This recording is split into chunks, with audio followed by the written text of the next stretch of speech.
Sun travels வடமாகாணத்தில் சட்டபூர்வமான அனுமதியுடன் இயங்குகின்ற visa consultants and ticket agent. உங்கள் பெறுமதியான கடவுச்சீட்டுகள், ஆவணங்கள் போன்றவற்றுக்கு பாதுகாப்பான அனுமதி பெற்ற நிறுவனம் சன் டிராவல்ஸ்.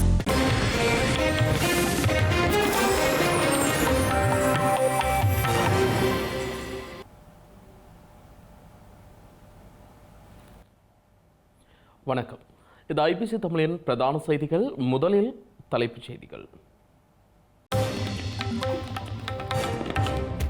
இலங்கை சென்றுள்ள ரஷ்ய எரிசக்தி பிரதி அமைச்சர் எரிபொருள் உதவி கோரிக்கையை அடுத்து நகர்வு. சுரேஷ் செலவிற்கான சிகிச்சைகள் நிறைவு. மீண்டும் குற்ற புலனாய்வு திணைக்களத்தில் ஒப்படைப்பு. வடக்கில் ஆசிரியர்கள் இடமாற்றத்தில் மோசடி. தொடர் போராட்டத்தில் ஈடுபடவும் திட்டம். இலங்கையில் தொடர்ந்தும் அதிகரிக்கும் வெப்பம். நீர் விநியோகத்தை மட்டுப்படுத்தவும் திட்டம். ஹோர்முஸ் நீரிணை விவகாரம். இந்தியா உள்ளிட்ட நட்பு நாடுகளின் கப்பல்களுக்கு அனுமதி. இனி விரிவான செய்திகள்.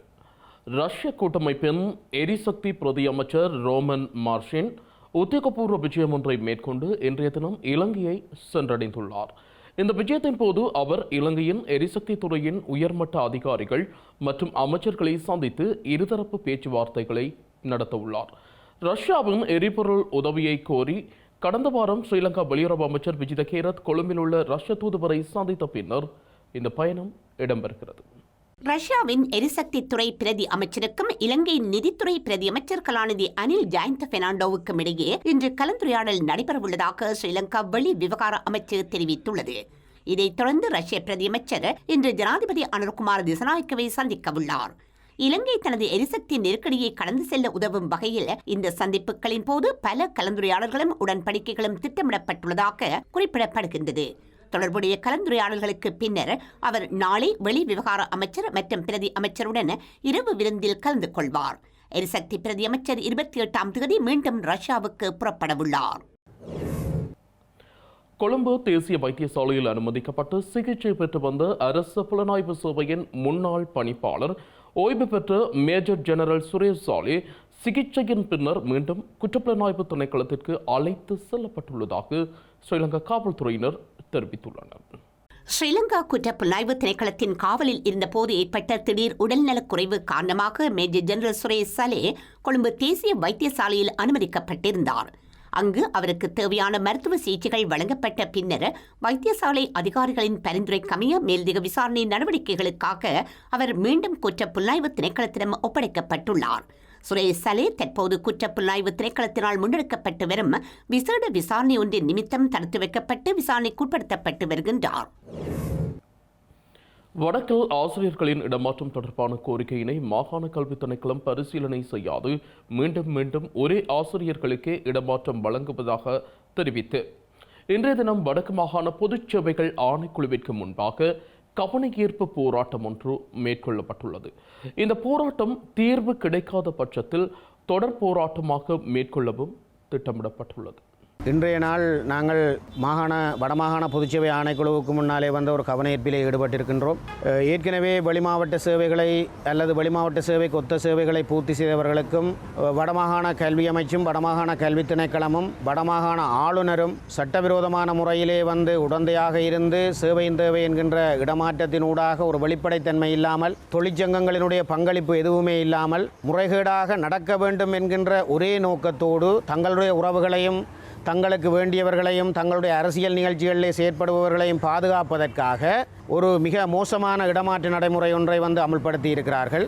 இதுவரைக்கும் இல்லாத அளவுக்கு மிக மோசமான ஒரு நடைமுறையின் மூலமாக வந்து தங்களுடைய அங்கத்தவர்களையும் தங்களுடைய வேண்டப்பட்டவர்களையும் பாதுகாப்பதற்காக ஏற்கனவே வெளிமாவட்ட சேவைகளை அல்லது வெளிமாவட்ட சேவைக்கு ஒத்த சேவைகளை செய்தவர்களை மீண்டும் இடமாற்றத்துக்கு வழங்கி அதேவேளை அவர்கள் மேன்முறையீடு செய்திருக்கின்ற இடத்திலே அந்த மேன்முறையீட்டை வந்து மாகாண பொதுச்சேவை ஆணைக்குழுவுக்கு அனுப்ப வேண்டும் என்று அவர்கள் சொல்லியிருந்தார்கள். அதன் அடிப்படையிலே ஆசிரியர்கள் மேன்முறையீட்டை வடமாகாண வடமாகாண கல்வி திணைக்களத்துக்கும் வழங்கி இருக்கிறார்கள். கல்வி அமைச்சினூடாக அது இதுவரைக்கும் வடமாகாண பொதுச்சேவை ஆணைக்குழுவுக்கு அனுப்பப்பட்டிருக்க வேண்டும். ஆனால் வடமாகாண கல்வி அமைச்சு வேண்டுமென்றே அதனை தடுத்து நிறுத்தி வைத்துக்கொண்டு ஆசிரியர்களுடைய மேன்முறையீட்டு உரிமைகளை மறுத்து ஆசிரியர்களுடைய மேன்முறையீடு பரிசீலிக்கப்பட்டு அதற்குரிய தீர்வு கிடைக்காமலே அவர்கள் இனிவரும் காலங்களிலே பாடசாலைக்கு கையொப்பமிட முடியாதவாறும் அவர்களை தடுக்குமாறும் வலய கல்வி பணிப்பாளர்களூடாக ஆளுநரும் இணைந்து உத்தரவிட்டதன் அடிப்படையிலே ஆசிரியர்கள் மிக பாதிக்கின்ற ஒரு நிலைமை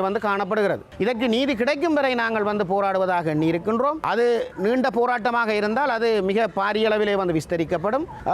அந்த அடிப்படையிலே நாங்கள் இதை எங்களுக்கு நீதி கிடைக்கும் வரை நாங்கள் ஒரு கவனஈர்ப்பு முயற்சிகளில் ஈடுபட இருக்கின்றோம். அதேவேளை அனைத்து ஆசிரியர்களும் இந்த போராட்டத்தின் நிறைவிலே இங்கே போராட்டம் நடந்த பின்னர் நாங்கள் இலங்கை மனித உரிமை ஆணைக்குழுவிலும் தனித்தனியாக முறைப்பாடு செய்ய இருக்கின்றோம். இலங்கை ஆசிரியர் சங்கம் முறைப்பாடு செய்திருக்கிறது. அதேவேளை தனித்தனியாகவும் முறைப்பாடு செய்திருக்கின்றோம். அதன் பின்னர் நாங்கள் தொடர்ச்சியான சட்ட ரீதியான செயற்பாடுகள் தொடர்பாகவும் நாங்கள் தீர்மானிப்போம். வவுனியா A9 வீதியில் தாண்டிக்குளம் பகுதிக்கு அண்மையில் உள்ள வாகன திருத்தகம் ஒன்றில் களஞ்சியப்படுத்தி வைக்கப்பட்டிருந்த ஒரு தொகுதி எரிபொருட்கள் விசேட அதிரடிப்படையினரால் நேற்றைய தினம் இரவு கைப்பற்றப்பட்டுள்ளன. ஸ்ரீலங்கா விசேட அதிரடிப்படையின் புலனாய்வு பிரிவிற்கு கிடைக்கப்பெற்ற ரகசிய தகவலை அடுத்து வவுனியா A9 வீதியில் தாண்டிக்குளம் பகுதி கண்மையில் உள்ள பிரபல வாகன திருத்தகம் ஒன்று நேற்றிரவு சோதனைக்குட்படுத்தப்பட்டது. இதன்போது அங்கு களஞ்சியப்படுத்தி வைக்கப்பட்டிருந்த 900 litre super diesel, 600 litre diesel, petrol 400 litre என்பன கைப்பற்றப்பட்டன. கைப்பற்றப்பட்ட எரிபொருட்கள் ஏனைய சட்ட நடவடிக்கைகளுக்காக வவுனியா காவல்துறையினரிடம் ஒப்படைக்கப்பட உள்ளது. நீர் விநியோகத்தை கட்டுப்படுத்த நேரிடும் எனவும் தேசிய நீர்வளங்கள் மற்றும் வடிகால் அமைப்பு சபையின் தலைவர் சந்தன பண்டாரு எச்சரித்துள்ளார். பொதுமக்கள் நீரை மிகவும் பொறுப்புடன் பயன்படுத்துமாறு தேசிய நீர் வளங்கள் மற்றும் வடிகால் அமைப்பு சபையின் தலைவர் சந்தன பண்டார கேட்டுக் கொண்டுள்ளார். மேல் மாகாணத்தில் குறிப்பாக கொழும்பு மாவட்டத்தில் நீரின் தேவை அதிகரித்துள்ள போதிலும் சுத்திகரிப்பு நிலையங்களால் ஒரு குறிப்பிட்ட அளவுக்கே நீரை உற்பத்தி செய்ய முடியும் என அவர் சுட்டிக்காட்டினார். தற்போது நாடு முழுவதும் தமது அதிகபட்ச கொள்ளளவிலேயே நீரை விநியோகித்து வருவதாகவும் அவர் குறிப்பிட்டுள்ளார். இதற்கு மேல் உற்பத்தி செய்யும் திறன் தமக்கு இல்லை எனவும் நுகர்வு இன்னும் அதிகரித்தால் விநியோகத்தில் சிக்கல்கள் ஏற்படும் எனவும் அவர் தெரிவித்தார். நீர் வீணாக்கப்படுவதால் குழாய்களின் இறுதி பகுதிகளில் உள்ள வீடுகளுக்கும் உயர்ந்த இடங்களுக்கும் குறைந்த அழுத்தத்திலேயே நீர் செல்லும் நிலை ஏற்பட்டுள்ளதாகவும் குறிப்பிட்டுள்ளார். நீர்த்தேக்கங்களின் நீர்மட்டம் வேகமாக குறைந்து வருவதால் வறட்சி நீடித்தால் நீர் விநியோகத்தை மட்டுப்படுத்த வேண்டிய கட்டாயம் ஏற்படும் என தலைவர் வலியுறுத்தியுள்ளார். 10 கோடிக்கும் அதிகமான பெறுமதியுடைய குஷ் போதைப் பொருளை இலங்கைக்கு கொண்டு வர முயற்சித்த 2 இலங்கையர்கள் கைது செய்யப்பட்டுள்ளனர். சந்தேக நபர்களும் போதைப் பொருட்கள் தொகையும் விசாரணைகளுக்காக கட்டுநாயக்க விமான நிலைய காவல்துறை போதைப்பொருள் ஒழிப்பு பிரிவினரிடம் ஒப்படைக்கப்பட்டுள்ளது. குஷ் போதைப் பொருளை இலங்கைக்குள் கொண்டுவர முயன்ற 2 இலங்கையர்கள் விமான நிலைய வருகை முனையத்தில் வைத்து சுங்க போதைப் பொருள் கட்டுப்பாட்டு பிரிவினரால் இன்று அதிகாலை கைது செய்யப்பட்டுள்ளனர். 4 பயணப் பொதிகளில் சூட்சுமமான முறையில் மறைத்து வைக்கப்பட்டிருந்த 12 பொதிகளில் அடைக்கப்பட்டிருந்த 10 கிலோ 476 கிராம் எடையுடைய குஷ் போதைப் பொருள் கண்டெடுக்கப்பட்டுள்ளது. இதன் மொத்த பெறுமதி 10 கோடியே 47,60,000 ரூபாய் என தெரிவிக்கப்பட்டுள்ளது.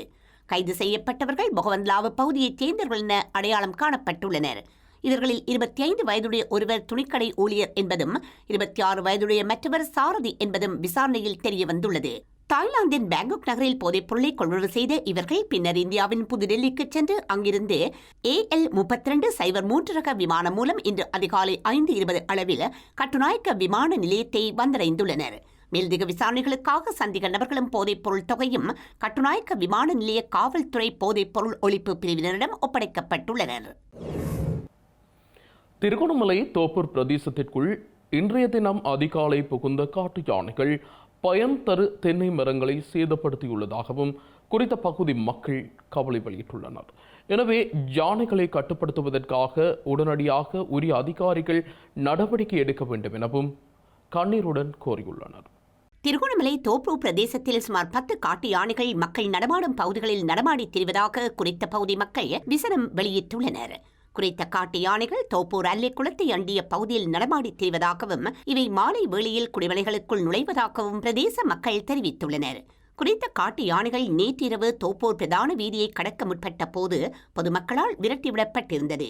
எனினும் குறித்த காட்டு யானைகள் இன்று வியாழக்கிழமை அதிகாலை ஊருக்குள் புகுந்து பயன் தரும் தென்னை மரங்களை சேதப்படுத்தியுள்ளதாகவும் தெரிவிக்கப்பட்டுள்ளது. இலங்கை கடல் எல்லைக்குள் அத்துமீறி பிரவேசித்த குற்றச்சாட்டு இந்திய கடற்றொழிலாளர்கள் 7 பேர் கைது செய்யப்பட்டுள்ளனர். யாழ்ப்பாணம் நெடுந்தீவு கடற்பரப்பில் இவர்கள் கைது செய்யப்பட்டதாக ஸ்ரீலங்கா கடற்படை ஊடக பேச்சாளர் தெரிவித்துள்ளார். இதன்போது இந்திய கடற்தொழிலாளர்களின் 2 விசைப்படகுகளும் கைப்பற்றப்பட்டுள்ளன. கைது செய்யப்பட்ட இந்திய கடற்தொழிலாளர்கள் ஸ்ரீலங்கா கடற்தொழில் திணைக்களத்திடம் ஒப்படைக்கப்பட்டுள்ளனர். ராமேஸ்வரம் பகுதியைச் சேர்ந்த கடற்தொழிலாளர்களே கைது செய்யப்பட்டுள்ளதாக ஸ்ரீலங்கா கடற்தொழில் திணைக்களம் குறிப்பிட்டுள்ளது. தமிழக சட்டசபை தேர்தலுக்காக ஒரே நாளில் 5 தொகுதிகளில் வாகன பிரச்சாரம் மேற்கொள்ள அனுமதி கோரி தமிழக வெற்றிக் கழகம் சார்பில் தேர்தல் ஆணையத்திடம் மனு கையளிக்கப்பட்டுள்ளது. தமிழக சட்டசபை தேர்தலுக்கு இன்னும் 1 மாதம் உள்ள நிலையில் தீவிர பிரசாரம் மேற்கொள்ள தாவைக்கா தலைவர் விஜய் திட்டமிட்டுள்ளார். இதற்காக தேர்தல் ஆணையத்திடம் நட்சத்திர பேச்சாளர்களாக பிரசாரம் செய்ய அனுமதி கோரப்பட்டிருந்தது. விஜய், புசி ஆனந்த், ஆதவ் அர்ஜுனா, செங்கோட்டையன் ஆகியோர் அனுமதி கோரியிருந்த நிலையில் தற்போது அவர்களுக்கு அனுமதி வழங்கப்பட்டுள்ளது. இதனைத் தொடர்ந்து நாளை மறுநாள் முதல் சென்னை பெரம்பூரில் இருந்து தாவைக்கா தலைவர் விஜய் பிரசாரத்தை ஆரம்பிக்க உள்ள நிலையில் இதற்காக பெரம்பூரில் விரிவான ஏற்பாடுகள் செய்யப்பட்டு வருகின்றன. இதனிடையே ஒரே நாளில் 5 தொகுதிகளில் வாகன பிரசாரம் மேற்கொள்ள அனுமதி கோரி தாவைக்கா சார்பில் மனு அளிக்கப்பட்டுள்ளது. காலை 10 மணி முதல் மாலை 4 மணி வரை பெரம்பூர், கொளத்தூர், வில்லிவாக்கம், அண்ணாநகர், விருகம்பாக்கம் ஆகிய 5 தொகுதிகளில் வாகன பிரசாரம் மேற்கொள்ள திட்டமிடப்பட்டுள்ளது. ஒவ்வொரு இடத்திலும் 3000 பேர் பங்கேற்பார்கள் என எதிர்பார்த்துள்ளதாக தெரிவிக்கப்பட்டுள்ளது. ஹோர்முஸ் நீரிணை வழியாக பயணிக்கும் கப்பல்களுக்கான புதிய கட்டுப்பாடுகள் மற்றும் அனுமதிகள் குறித்து ஈரானிய வெளியுறவு அமைச்சர் அப்பாஸ் அராக்கி முக்கியமான அறிவிப்பொன்றை வெளியிட்டுள்ளார். ஈரான் நாடாளுமன்றம் ஹோர்முஸ் நீரிணையின் பயண கட்டணங்களை வசூலிப்பதற்கான சட்டமூலங்களை தயாரித்து வரும் பின்னணியில் அமைச்சரின் இந்த அறிவிப்பும் வெளியாகியுள்ளது. ஹோர்முஸ் நீரிணை வழியாக பயணிக்கும் போது இந்தியா, சீனா, ரஷ்யா, ஈராக் மற்றும் பாகிஸ்தான் ஆகிய நாடுகளின் கப்பல்களுக்கு எவ்வித தடையுமின்றி அனுமதி வழங்கப்படும் என அமைச்சர் அப்பாஸ் அரக்சி உறுதிப்படுத்தியுள்ளார். இந்த நாடுகளுடனான ஈரானின் நீண்டகால ராஜதந்திர மற்றும் வர்த்தக உறவுகளை கருத்தில் கொண்டு இந்த தீர்மானம் எடுக்கப்பட்டுள்ளதாக அவர் சுட்டிக்காட்டினார். ஹோர்முஸ் நீரிணையின் பாதுகாப்பு மற்றும் கண்காணிப்பு முழுமையாக ஈரானின் கட்டுப்பாட்டிலேயே உள்ளது. எமது நட்பு நாடுகளின் வர்த்தக மற்றும் எண்ணெய் போக்குவரத்து கப்பல்களின் பாதுகாப்பை உறுதிப்படுத்துவது தமது கடமையாகும் எனவும் அவர் தெரிவித்தார்.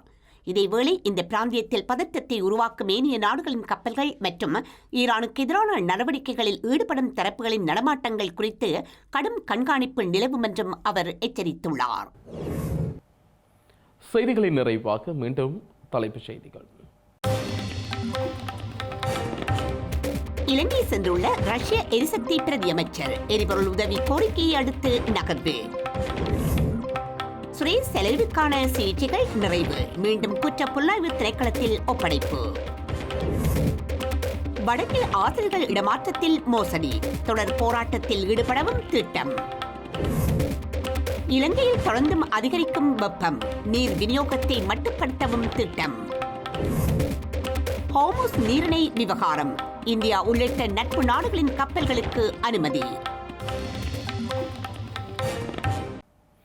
இத்துடன் ஐபிசி தமிழின் பிரதான செய்திகள் நிறைவு பெற்றன. உடனுக்குடன் செய்திகளை அறிந்து கொள்ள IBCTamil.com என்ற நமது இணையதளத்தை பார்வையிடுங்கள். வணக்கம்.